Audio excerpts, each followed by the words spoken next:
OK, donc aujourd'hui, je vais vous montrer comment on fait un PT avec le BFT2. Donc, si on regarde l'écran, présentement, mon écran dit 37 degrés, c'est parfait, il a bien réchauffé, mais il me dit stand-by. Le test, il est quand même pété. Si jamais, par exemple, ça aurait dit APTT, j'utilise les flèches qui sont à gauche et à la droite pour pouvoir me déplacer et sélectionner le bon test. À ce moment, je veux faire un PT, donc je vais faire Enter. Et là, il va me mettre un message Incubate Cuvette In. À ce moment-là, je peux commencer à préparer mes choses. J'ai besoin des cuvettes à réaction. Pour le BFT2, il est toujours important de vérifier qu'il y a un aimant dans le fond de la cuvette parce que ceci va mélanger le réactif avec le spécimen pour la formation de caillou. Donc, il faut toujours s'assurer qu'il y en a un dans chacun parce que parfois, on en a qui n'ont pas d'aimant. L'autre chose que je vais commencer à faire, c'est m'assurer que ma pipette est à 50 microlitres, car pour le spécimen ou le contrôle, c'est le volume qu'on utilise. Donc, à ce moment-là, je vais utiliser le contrôle niveau 1. Je m'assure de bien inverser avant de l'utiliser.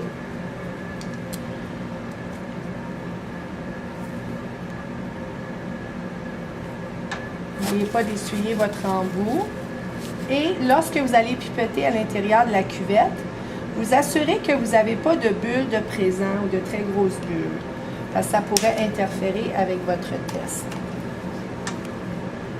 Donc, n'oubliez pas aussi que le semi-automatisé, on doit reproduire les résultats en double. Et en conséquence, je vais partir le côté gauche et le côté droit de mon analyseur.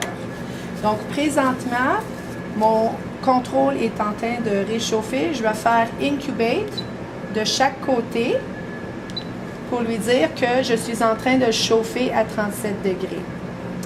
Donc, la prochaine étape, c'est de prendre 100 microlitres, une pipette, me préparer car dans 30 secondes, il va se mettre à sonner et je dois le transférer dans les chambres d'analyse et ajouter ma thromboplastine qui est présentement en train de chauffer. Donc, je transfère ma cuvette. J'ai une petite coche à l'intérieur. Maintenant, il est en train de faire une lecture. Je peux attendre pour mon autre spécimen que je suis en train de passer. Je prends mon 100 microlitres. Je me positionne et je relâche. Le temps devrait commencer automatiquement.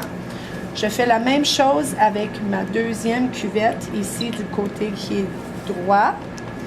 Je reprends 100 microlitres de thromboplastine. J'essuie mon embout.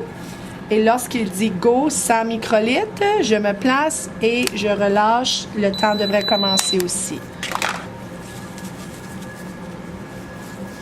Donc, lorsque le temps est terminé, je dois peser sur Start pour pouvoir l'imprimer.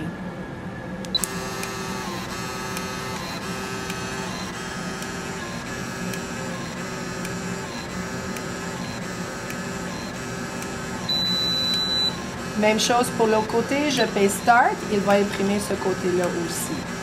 Donc, sur le papier d'impression, le côté gauche, l'impression va être plus à gauche, tandis que le côté droit, l'impression va être plus tassée à la droite.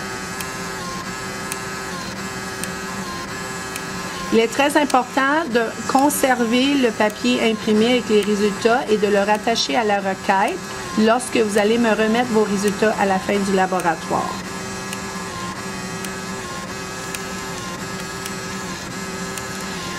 Aussi, avec l'appareil BFT2, vous devez identifier le numéro d'identification du patient ici, son nom et son numéro de dossier, ou dans le cas d'un contrôle, indiquer si c'est contrôle niveau 1 ou niveau 2 ou niveau 3.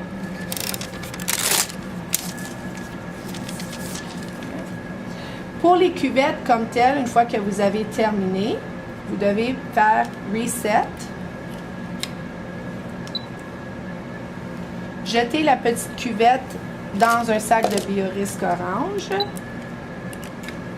et vous êtes prêt pour faire votre prochain test. Si vous voulez changer et aller au APTT, à ce moment-là, vous faites la petite fonction ESC pour Escape et ça vous ramène à votre écran principal pour sélectionner APTT.